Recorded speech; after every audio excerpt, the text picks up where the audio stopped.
So this is what we call the multi-purpose rechargeable power Charger. supply.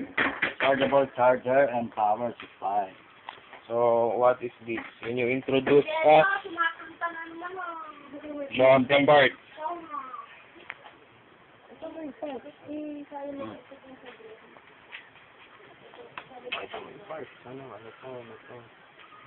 So this is the power button.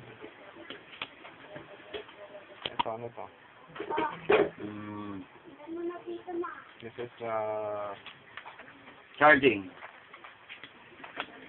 so we have the USB here. This is where you put the device.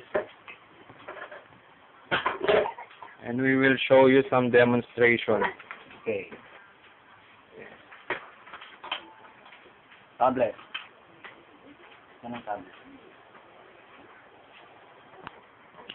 So what we're going to do now is we will charge the tablet. Connect this. Yeah, you need to connect this. Then,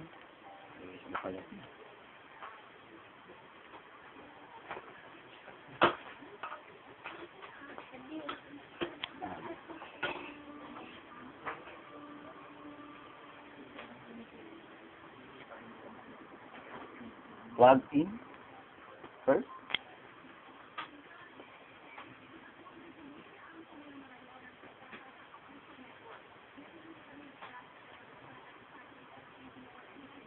Then switch on. Okay. So it provides power to some of the device.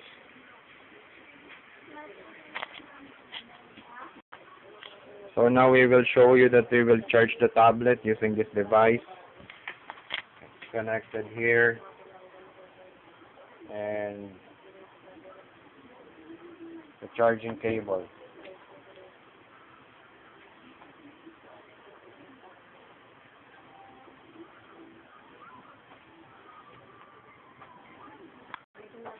So you can see now that this tablet is already charging.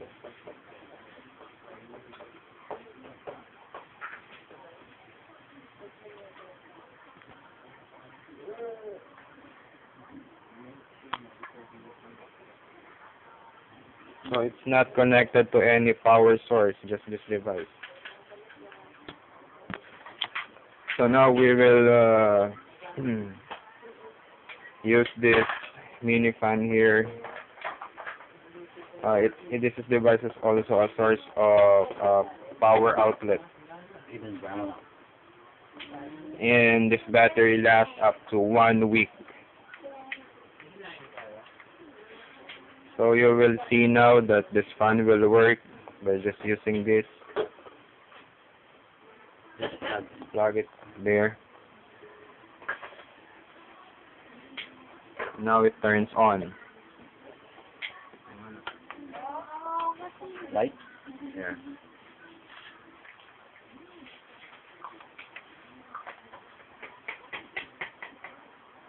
Then let it run.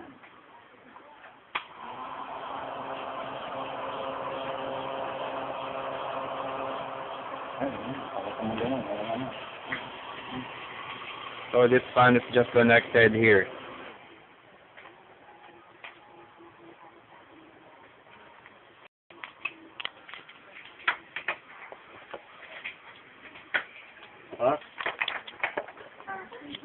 So now we will use our mini lamp here.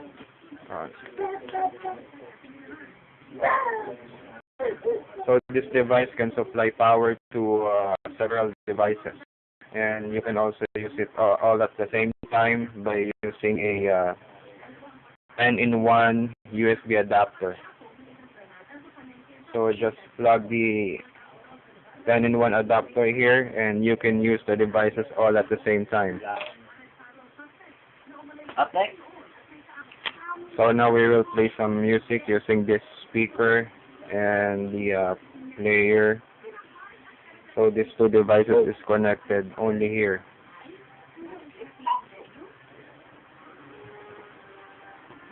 Just plug this. This is the cable where the player goes, and this is the audio output.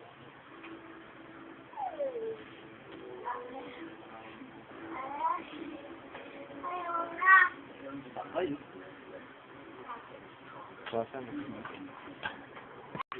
So now we will play a music using this, and you can see that it's connected here, Ito lang daw nakalun. and the speaker.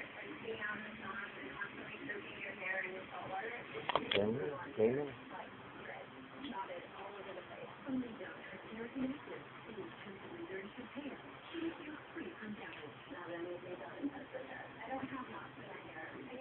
Wala nakasaksak.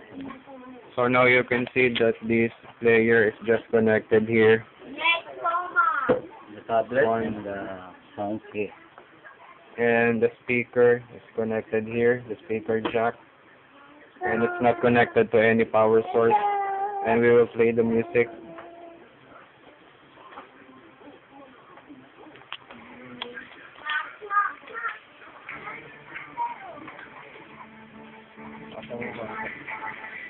Balik na natin.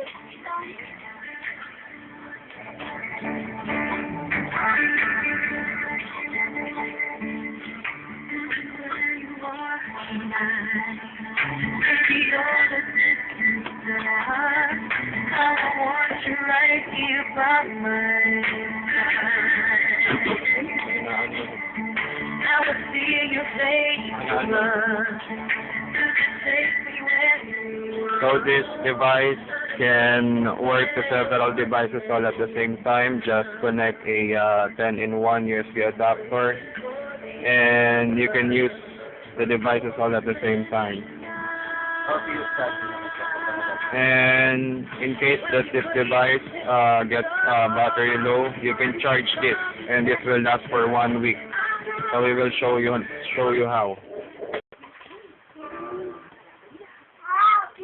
So we will show you now that if this device loses power, this is how you charge it. You will just need to charge this for 2 hours, and you can use this for 7 days. This is the adapter. So you need to put this thing here. Yung power supply. Here, then connect this to main port. Okay. And this adapter will go to a power outlet. So it's already charging. So you can see the LED light here. So just charge this for 2 hours, and it will last for a long time.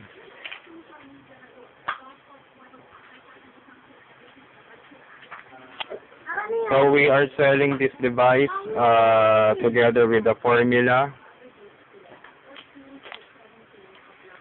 So we are selling this for 200,000 pesos. We will give you the contact information below. And again, we're selling the formula and the device.